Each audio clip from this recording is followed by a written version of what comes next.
Memulai karir sebagai programmer junior untuk pertama kali adalah masa-masa menarik sekaligus kritis. Kita pertama kali ngerasain tantangan di dunia nyata, banyak kesempatan untuk belajar dan mengembangkan diri, tapi juga sering ada kebiasaan atau perilaku yang menghambat perkembangan kita, sehingga harus dihindari. Di video ini kita akan bahas kesalahan-kesalahan yang umum dilakukan oleh programmer yang baru mulai karirnya, dan yang penting tips-tips untuk menghindarinya atau menjadi lebih baik.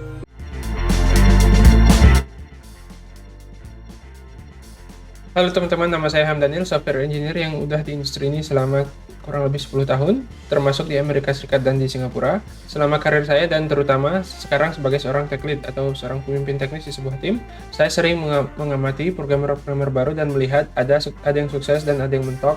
Dan tentu saja dari saya sendiri dulu juga seorang programmer junior, jadi dari semua pengalaman ini, saya bisa coba ceritakan dalam video ini. Langsung kita mulai aja. Pertama, kode susah dibaca. Saya lihat kesalahan pemula yang paling umum itu adalah membuat kode yang susah dibaca. Bukan karena sengaja, tapi karena emang kebiasaan dari kuliah atau kurang niat aja. Coba misalnya kita lihat kode ini. Ada function yang namanya proses, if x lebih kecil atau sama dengan y dikurangi x, dan a adalah x kali b, dan lalu internal lakukan x. Membuat kode-kode seperti ini umum kan waktu di kuliah atau untuk ngerjain tugas. Sering nama variable kayak x atau y aja, kayak kalau ngerjain soal matematika. Tapi masalahnya kalau diberi kode ini, gimana kita cara tahu apa artinya? Ini kayak kita baca rumus tapi nggak ada keterangannya. Mungkin setelah kita tulis kayak gini, minggu depannya kita akan lupa apa gunanya kode ini atau gimana cara kerjanya. Kalau gitu gimana dong yang bagus? Sering yang diajarin refleks pertama adalah menulis komen atau komentar di kode. Komentar atau dokumentasi memang berguna, tapi dalam kebanyakan kasus yang lebih baik adalah mengubah nama-nama variabel agar kode bisa langsung dibaca tanpa harus pikir panjang atau tanpa harus baca komentar.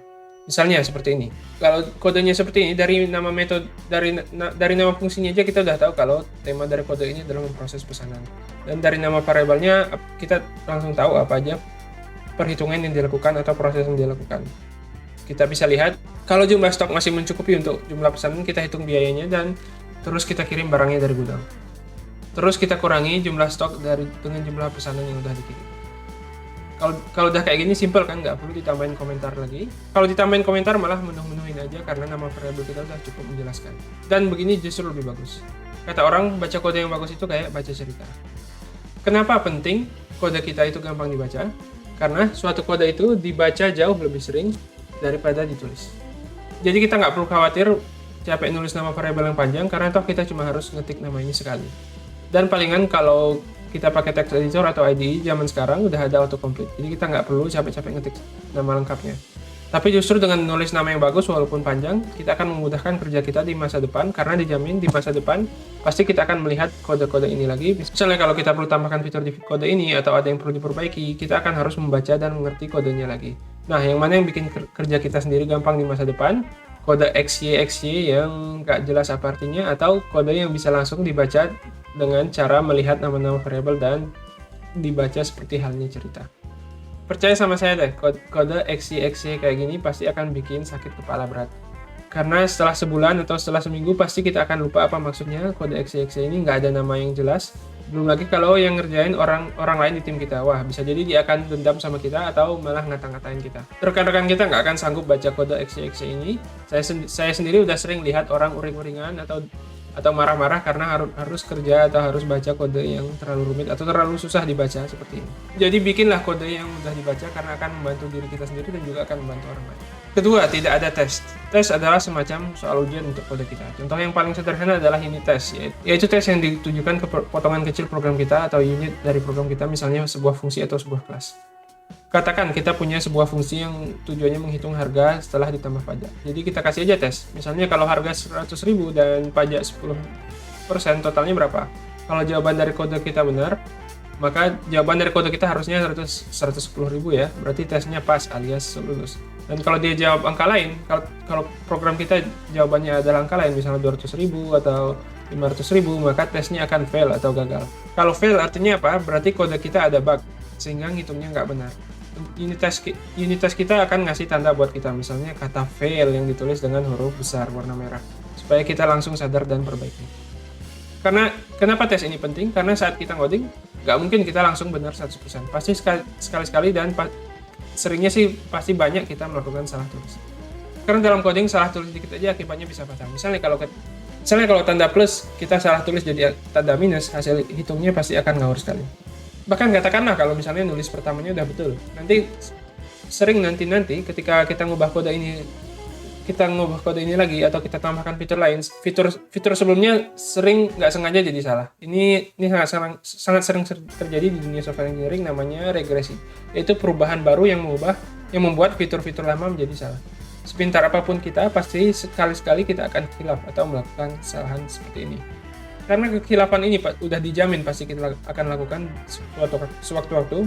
Karena itulah tes ini sangat penting. Jadi kalau kita punya tes, setiap kita khilaf ini pasti tesnya akan ngingatin kita fail. Jadi kita bisa perbaiki sebelum kesalahan yang kita buat ini di-commit ke source code, atau lebih parah lagi sebelum fitur kesalahan ini live di-ship ke user. Kan gawat kalau ada website yang ngitung harganya salah, pasti user bisa ngamuk atau malah minta ganti rugi. Setiap bahasa pemrograman punya framework untuk unit testingnya sendiri. Misalnya kalau di Java ada yang namanya JUnit, dan kalau di JavaScript ada yang namanya Jasmine. Ini contoh demo unit test di Java. Misalnya sederhana aja, untuk menghitung pajak tadi, di sini kita panggil fungsi penghitung pajak dengan nama hitung total, kita kasih parameter 100.000 dan 10%, dan kita pastikan kalau total yang dijawab oleh fungsi ini adalah 110.000. Sesuai harapan kita. Jadi assert equals di baris kedua ini adalah kunci jawabannya. Kita pastikan kalau benar program kita menjawab 110.000. Kalau jawaban dari fungsi kita sesuai dengan assert equals yang kita minta di sini, maka tes kita akan lulus atau pas. Sedangkan kalau angkanya salah, meleset satu aja dari sini, maka kita akan diberitahu kalau tes kita fail atau gagal. Jadi kita bisa langsung verifikasi atau investigasi dan perbaiki. Untuk level perusahaan-perusahaan IT top dunia, seperti misalnya Google di tempat kerja saya sekarang, unit test seperti ini adalah suatu kewajiban. Jadi kalau kita nulis kode nggak ada unit test yang ini, nggak akan diterima. Tapi kenyataannya di tempat-tempat lain nggak semua melakukan ini. Apalagi pemula seringkali lalai atau malah nggak niat melakukan hal ini. Kenapa begitu?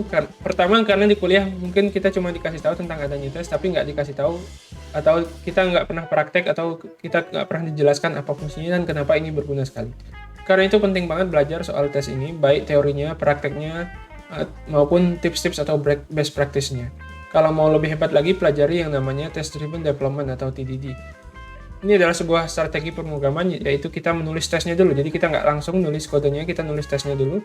Dan tujuan kita coding adalah membuat tesnya yang awalnya gagal menjadi berhasil. Ini menarik banget dan berguna banget. Kalau teman-teman suka tentang testing, bisa dicoba mempraktekkan strategi ini. Bisa kita bahas lebih lanjut tentang TDD ini di video lain kali, tapi untuk kali ini coba teman-teman googling untuk tahu lebih lanjut. Masalah kedua kenapa tes ini sering luput adalah kadang bos, terutama kalau bos ini background-nya bukan teknis atau nggak terlalu kuat ilmu teknisnya, sering menyepelekan testing atau menganggap ini buang-buang waktu aja. Padahal justru kebalik, kalau nggak ada tes kita akan banyak buang-buang waktu untuk menginvestigasi, atau tiba-tiba ada bug yang masuk live dan langsung dipakai user dan harus diperbaiki, dan biasanya perbaiki kesalahan yang udah terjadi kayak gini besar biayanya dibanding kalau kita punya tes dan bisa mendeteksi kesalahan-kesalahan ini di awal. Jadi ini adalah tugas kita, terutama kalau kita udah berpengalaman mulai beralih ke level senior, gimana cara kita meyakinkan para bos atau pihak manajemen untuk mendukung kita dan memastikan kalau semua kode ada testingnya. Kesalahan ketiga, copy paste tanpa ngerti. Ini adalah kesalahan programmer yang umum. Copy paste emang gampang, tinggal salin aja kode yang mirip, terus udah kerjaan kita udah selesai. Misalnya cari di Stack Overflow atau cari di kode tim sebelah atau dari teman kita yang lebih ngerti. Masalahnya kalau pakai cara kayak gini, ilmu kita nggak akan nambah, terus kita nggak akan tahu apakah kodenya 100% cocok dengan kasus kita atau nggak. Karena tiap kasus itu kadang-kadang beda-beda, dan tiap kode ketika diadaptasi harus diubah sedikit-sedikit. Selain itu, nanti kalau ada masalah, kita susah buat tanggung jawab atau bisa perbaiki kalau kita sendiri nggak ngerti kodenya, karena kita cuma salin atau copy paste doang. Karena itu penting sekali, walaupun kode kita terinspirasi atau melihat dari kode lain, untuk kita ngerti apa kode yang kita tulis atau kode yang kita cekin ke source code kita. Apa ada tipsnya?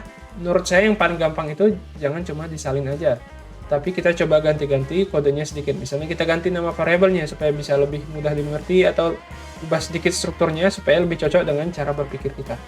Kenapa? Pertama, kita lebih menyempurnakan kodenya. Kedua, dengan cara ini kita memaksa diri kita untuk paham apa kegunaan setiap baris kode yang kita salin, dan setiap variabel yang ada di kode ini. Jadi kita nggak cuma copy buta doang, kita sambil belajar apa logika dalam kode ini dan kita paham. Jadi kalau ada masalah atau ada yang perlu diperbaiki atau perlu dibikin lebih bagus lagi, kita bisa tanggung jawab sendiri. Jadi mirip kayak misalnya tugas untuk parafrase atau ceritakan dengan kata-kata sendiri untuk merangkum sebuah buku atau sebuah cerita.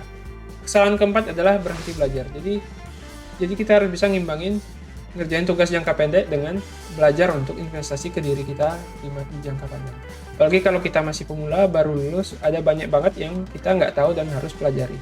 Gimana triknya biar bisa belajar sekaligus produktif saat bekerja? Pertama, jangan buru-buru fokus untuk menyelesaikan tugas. Sambil kerjain, kita harus cari tahu alasannya kenapa programnya berfungsi seperti ini, dan alasan kenapa kita harus ngerjain apa yang kita kerjakan. Bisa kita lihat kode dan dokumentasinya kalau ada, atau kita bisa ngobrol dengan rekan-rekan yang lebih senior di tim kita. Memang kalau begini, kita nggak bisa kecepatan maksimal dalam ngerjain tugas, tapi ini nggak sama sekali beda dengan yang namanya malas-malasan atau lamban, karena kita bukan cuma malas-malasan, tapi waktu yang kita pakai untuk nambah ilmu ini akan bermanfaat di masa depan, baik untuk diri kita maupun untuk tim kita di tempat kerja. Karena dengan bertambahnya ilmu kita akan semakin produktif dan yang untung juga tempat kerja kita. Jadi jangan merasa bersalah atau malu. Cara yang lain untuk nggak berhenti belajar adalah punya proyek pribadi. Terutama proyek pribadi yang menuntut kita untuk belajar banyak. Misalnya, bikin website end-to-end itu nggak gampang loh. Katakanlah pertama kali kita bikin halamannya atau interface-nya. Terus kita bikin gimana caranya supaya bisa nyimpan data. Misalnya, website ini kita ingin punya profile untuk masing-masing user atau pengguna. Gimana caranya supaya website bisa nyimpan? Oh, ternyata kita sadar kalau untuk nyimpan sebuah website harus punya database. Dari situ kita lanjut belajar bikin dan deploy database. Terus ternyata HTML atau JavaScript itu nggak bisa langsung akses database atau nggak bisa langsung nyimpan ke database. Kita harus bikin server backend dulu. Dari situ kita belajar cara bikin server backend.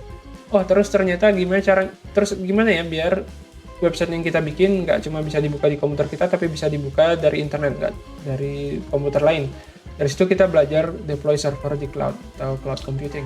Dan seterusnya, ada banyak banget yang bisa kita pelajari dari belajar bikin website end-to-end ini.